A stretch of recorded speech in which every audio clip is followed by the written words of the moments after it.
You ask Tiger to solve. This deals with linear equations with one unknown. The final result is x equals -2. Let's solve it step by step. Group all constants on the right side of the equation. Subtract 17 from both sides. Simplify the arithmetic.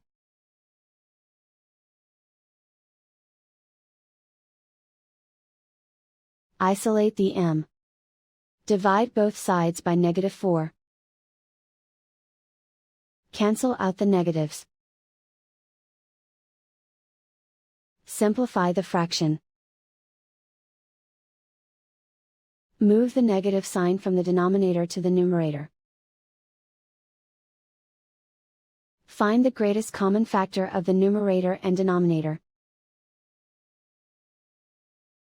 Factor out and cancel the greatest common factor.